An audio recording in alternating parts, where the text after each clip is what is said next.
તો તાપી જિલ્લાના છેવાડે આવેલ કુકરમુંડા તાલુકામાં આયોજિત પાટી માતાનો લોકમેળામાં તાપી જિલ્લા પોલીસે ટ્રાફિક અવેરનેસ પ્રોગ્રામનું આયોજન કરીને ટ્રાફિક પ્રત્યે લોક જાગૃતિ ફેલાવી હતી। તાપી જિલ્લાના કુકરમુંડા વિસ્તારના લોકમેળામાં તાપી પોલીસ દ્વારા ટ્રાફિક જાગૃતિ તથા સાયબર ક્રાઇમ અંગે લોકોમાં જાગૃતિ ફેલાય તે માટે સ્ટોલ રાખવામાં આવેલા હતા, જેમાં લોક જાગૃતિ માટે બેનર તથા ટેલિવિઝન સ્ક્રીન પર અવેરનેસ પ્રોગ્રામ બતાવાઈ રહ્યા હતા। સાથે સાથે આ અંગે પેમ્ફલેટ વેચવાના પણ આવી રહ્યા હતા। તાપી જિલ્લાના નિઝર ડિવિઝનમાં કુકરમુંડા ખાતે પાટી અંબા માતાનો એક લોકમેળો અહીંયા યોજાઈ રહ્યો છે, જેમાં પ્રતિદિન આશરે 25,000 જેટલા માણસો વિઝિટ કરી રહ્યા છે અને આશરે 1.5 લાખ માણસો ટોટલ વિઝિટ કરશે।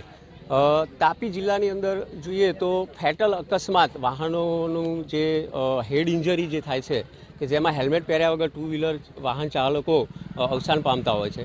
એ સિવાય ટ્રાફિકની જાગૃતિ વધે અને સાયબરનો પ્રશ્ન પણ ધીમે ધીમે વિકરાળ સ્વરૂપ લઈ રહ્યો છે, તો આ બંને વિષયો પર લોકોમાં જાગૃતિ વધે એટલા માટે તાપી પોલીસ દ્વારા એક પ્રયાસ કરવામાં આવેલો છે, જેમાં બેનરો લગાવવામાં આવેલા છે, ટીવીના સ્ક્રીન ઉપર પણ માહિતી પ્રસારિત કરવામાં આવશે અને 5,000 જેટલા પેમ્ફલેટ વહેંચણી કરવામાં આવશે। અને ખાસ બીજી એક વિશેષતા છે કે લોકલ લેંગ્વેજની અંદર કે હેલ્મેટ પહેરો, મોબાઈલનો ઉપયોગ ટાળો વાહન ચલાવતી વખતે જેવા સ્લોગનો વારંવાર રિપીટ કરવામાં આવશે અને લોકોમાં જાગૃતિ વધે એ માટેનો એક પ્રયાસ કરવામાં આવી રહ્યો છે। જાહેર કાર્યક્રમોમાં પોલીસ અને પ્રશાસન દ્વારા હંમેશા લોકોમાં જાગૃતિ આવે અને અવારનવાર બનતા અકસ્માતોના કારણે તે નિવારી શકે અને લોકોની જાનમાલનું રક્ષણ થાય એવા પ્રયાસો કરતા હોય છે, પરંતુ લોકો અનેક પ્રયાસો પછી પણ જાગૃતિ ન અભાવે અકસ્માતનો ભોગ બને છે અને પોતાના અને બીજાનો જીવ જોખમમાં મૂકે છે।